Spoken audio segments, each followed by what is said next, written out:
Aurora yung ginagawa ng EVO's Holy kanina, yung sisipain kaagad nila yung Gatot Kacha. So, tapos kung ikaw yung Bigetron Alpha, ano sagot mo? Astral Echo. And then, Shadow Kill. Tapos, Death Sonata. Matik niyan, makapatay nila yung Gatot Kacha.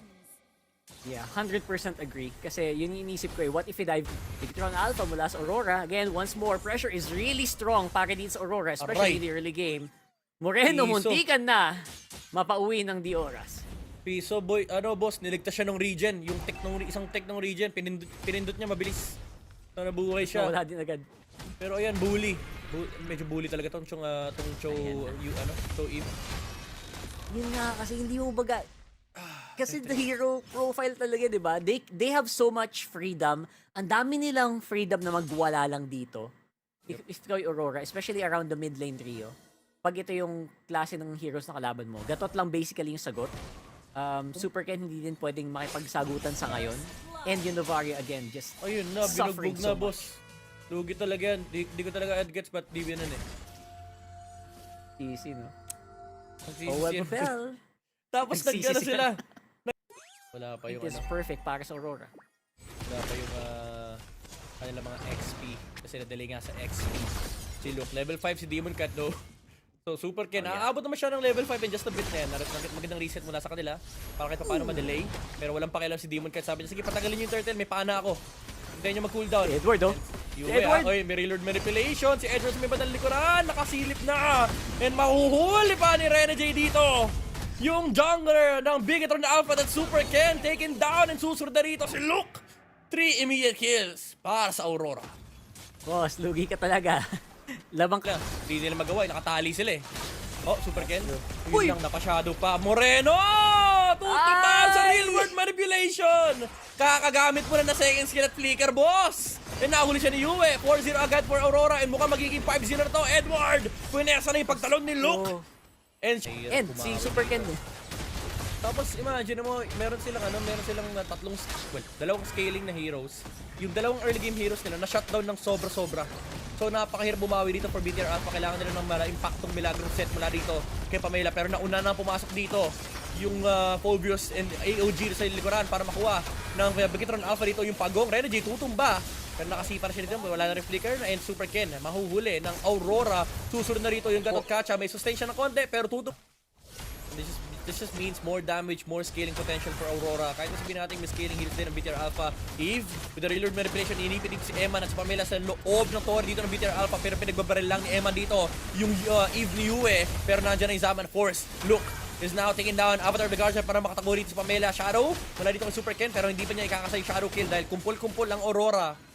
And pwede pa lumaban dito yung Aurora pero Ewan ng gold ng roam nyo. Hindi maganda talaga, boss. lamang lang ng boots. Oh, Shadow Kill Isang kay boots Yue. lang. Ayan Walang na. kahate. Oh, Rene J. Pero naka-shadow out. Dito si Super Ken. Nabait ata si Rene J dito na paggamit pa ng flicker. Pero nandoon yung kasa ng passive mula kay Luke. Pero nandito na naman yung reinforcements ng Aurora. Zaman Force ginamit na. Forcing out the flicker from Luke. Lanes have to be fixed. So ito yung window ng Aurora to work with. Pwede silang humarap ng potential pick-up dito. May flicker si Rene J. Nandiyan yung Way of the Dragon flicker combination. And there is the Haret as well that can join the fight. Mala M2 ang galawan dito ng Aurora. Mauna sila makapag-clear ng minion wave dito sa may middle lane. Na-reset naman ng Bigetron yung top lane. So hindi nila masyado kailangan intindihin yung wave na yon. But now Aurora, with all 5 members. May Avatar the Guardian naman however ang Bigetron Alpha. Pero they have to keep in mind yung positioning dito ng Eve, yung reload manipulation, as well as the flicker kick mula dito kay Red J. Si Moreno kailangan galingan lang yung poke para naman makabante yung Bigetron dito. Pero so far, with 5 man of Aurora, mahirap na yung harapan.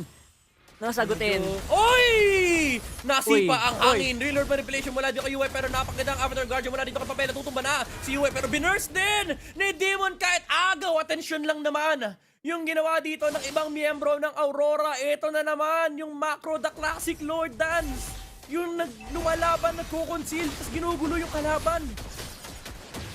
Very good maneuver there para sa Aurora. And I guess worth it naman din kahit na takedown si Yue para sa Lord. Dahil doon, macro objective pa rin. Yung the big... Todo sa mid lane, nahawi nung hangin nung sipa ni Rene J and kinilabutan yung Bigetron Alpha. Kala nila may masensatan pero si Yue nagamitan na ng Shadow Kill. Makapatay ba ni Super Ken? There goes the kill. Pero nandun yung kick mula kay Super Ken this time. Ay mula kay Rene J this time. Natama na Edward takes that kill. And yung Lord Ayoyo. ay mapapatay na doon sa may bottom lane. AOG ginamit para depensahan yung mid lane tower out so far. Again, map advance. Kailangan talaga ng mga core items pa. Pero ayun, grabe yung hapdi nung hapdi nung poke. Wala dito kay Demon Kite. Pero umahapdi na rin yung Bigetron Alpha, yung mga pokes na nanggagaling dito kay Novaria, yung kay Emma, yung on the Granger. Even though you wouldn't really consider Granger the best in terms of the late game marksman. Pero syempre, iba pa rin pag wala kang banse doon sa sa poke eh. Kahit sabihin mong, hindi ganun ka, hindi ganun kalupit mag-skill yan. Eh kung binabaril ka niyan, so wala kang magawa pabalik, masakit pa rin yan. True. Hindi. Technically, recovery mode lang naman yung Bigetron Alpha dito eh, di ba? Like, they're trying to make up dun sa nalugi sila sa early game. And somehow, I think, you know what, as long as walang namamatay sa kanila, gumagana yung strategy dito ng BTR. Pero ang Aurora ngayon, definitely still looking for more options. And again, if ikaw yung Aurora, nag-aantay ka din ng magandang set mula kay Renny J dito. Isang pitas. Ang laking bagay dito, 100%. Isang pitas para lumaki ang butas. Edward, tinamaan ng shadow dito pero medyo malabong gamitan siya ng shadow kill knowing na may vengeance pa yung CC. Although again, sumasakit na yung pokes ni Moreno. Pero here comes another classic Filipino Lord setup ng Aurora. Slow push doon sa top lane. 10 seconds in, may iwan pa rin si Demon Kite para makapag-clear ng side lanes pero aabangan siya ng Bigetron Alpha dito. Pwedeng isara ng BTR dito yung pupuntahan yung lalakaran ni Demon Kite. Sisimulan niya na yung slow push dun sa top lane. Baka iwan niya yung cannon para at least medyo, ayun, iniwan nga yung cannon kasi medyo tinamaan ng washing. Mahapdi yung washing masyado eh. And ayan, yan veteran moves. Mag-recall ka, wag ka maglalakad. Baka maipit eh, no? See, this is what I'm talking about, boys. Yung pagka-veterano, hindi mo talaga yan eh. Maikakaila eh. No, hindi mo Pero look at this, may ipit din. May ipit jutsu. Si Renny J nasa gilid. Going for a possible victim here. Ito yung tinatawag nating Blacklist Bush. Favorite dati yan, nung Blacklist pa sila. Ni Renny J. Demon Kite! Nahuli siya ng Super Ken dito. Napagamit niya ng retry yung Suyo. Sipa. Dito kay, sino ito tinamaan? Si Eman on the Granger. Kaso palang follow up. Nandoon yung Curtains Call mula dito kay CC. However, pero yung pokes kay Demon Kite, tumama pa rin naman. Pero yung damage ay wala talaga. Tinamaan pa si Renny J sa may batalikuran. Pero, Demon Kite with the Zaman Force onto the backside. Bigetron Alpha, they lose the Granger. And baka susunod na rito si Demon Kite. Tumba rin sa kamay ng Bigetron Alpha. The counter chase is there. Mula dito kay Pamela at pa rin na rin kay Super Ken with the shadow kill. Able to take out 3 heroes on the side of Aurora. And Demon Kite has to concede the Lord. Naging 1 for 4 yung scenario na yun. Ganda ng pagka-juggle din ng Bigetron Alpha doon. And honestly, ako naguluhan din ako sa teamfight na gusto i-execute doon ng Aurora. It wasn't clear kung sino yung possible potential target nila or maybe malayo kasi yung position ni Renny J doon sa baba. Yeah. Parang masyadong disconnected. Yung hindi naman disconnected pero parang kailangan yung spacing nila medyo malapit sa isa't isa. Kasi napahamak din si Demon Kite nung siya yung tinanunan ni Super Ken. And then nandun na yung set. Maganda naman, kaso yun nga lang, medyo kapos yung follow-up. Although Demon Kite was able to follow up with the Zaman Force, medyo napunta siya sa alanganing pwesto. You wouldn't want to be in that position if you're the Haret. And that gave enough of a leeway for Bigetron Alpha na makahabol ngayon. And ngayon, sarado na yung gold lead na hawak ng Aurora kanina. And again, yung pokes na nanggagaling sa Bigetron Alpha, even though it's not the scariest thing in the world, wala kasing bawi yung Aurora eh. Kung baka yung nag-iisang poke nila, yung single vision ng Haret, tsaka yung pana ni Suyu, which is negligible compared to the damage output of the Novaria and the Granger. Yung Aurora dito para silang dinadahan-dahan. They're getting whittled down or they're getting, ano pa tawag doon? Parang pinapagod eh. Pinapagod ka lang ng mga tumatamang poke mula kay Moreno, tsaka kay Eman.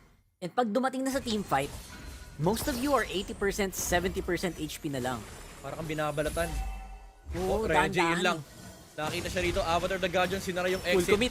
ni Renny J. And doon pa siya sa kabila, dumaan, nag-conceal pa, hinahabol nila dito si Renny J. Flicker doon sa kanan para makalipat lang ng pwestuhan. Pero Aurora dito, nag-ahabol sila. Gusto nila makaharap ng punish. Edward on the backside, vengeance sa harap ni Eman. Kaya ba niya mapatay yung Granger? Pero yung shield nandoon. Super Ken! Actually falls down. Naipit siya sa harap ng Aurora. And even though si Eman dito ay nasa likuran, tinamaan pa rin naman si Demon Kite!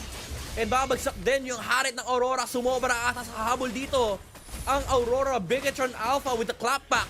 taking down 3 important heroes on the side of Aurora. Si Demon Kite na lang at si Yue yung naiwan. Wala ring reload manipulation and nandyan na yung mga pa-vision and poke damage coming out from Moreno. And kaya ba depensahan to ng Aurora?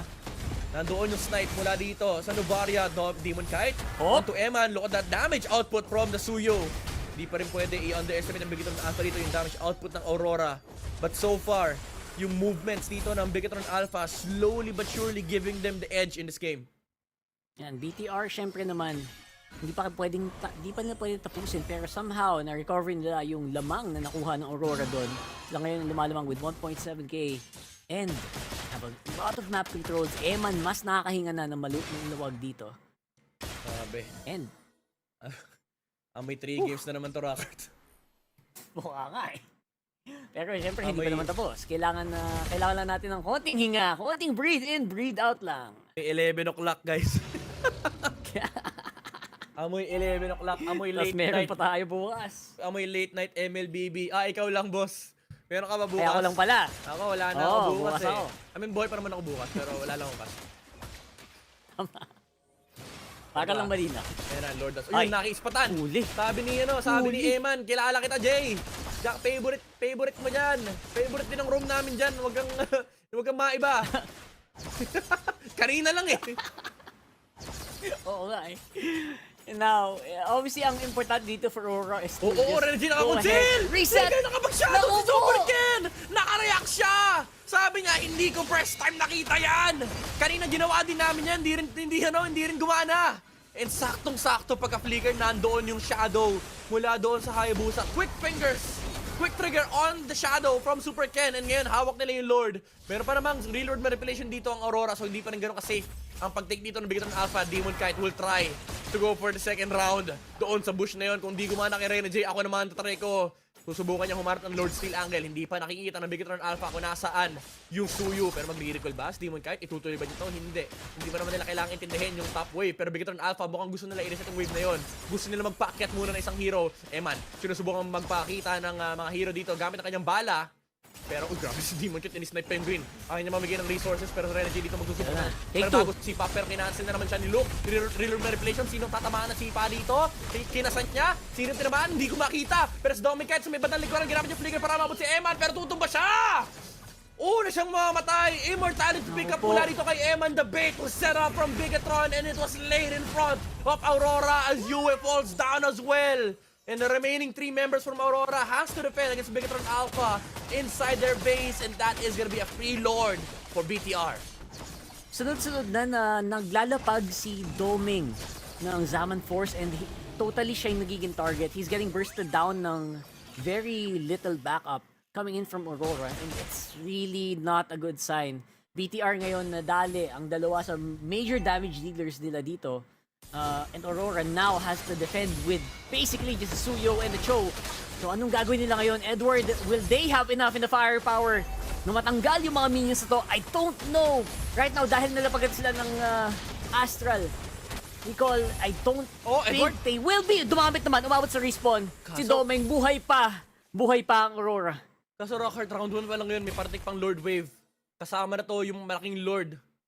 Ang tanong, kaya bang depensahan to? Kompleto naman yung skills dito ng Aurora. Pero Reyna J with the flicker, pero na-cancel! Hindi siya makasipa! And Eman is now able to take that kill onto Aurora. And si Dominic dito, babagsak with the shadow kill coming out from Super Ken. And that is it.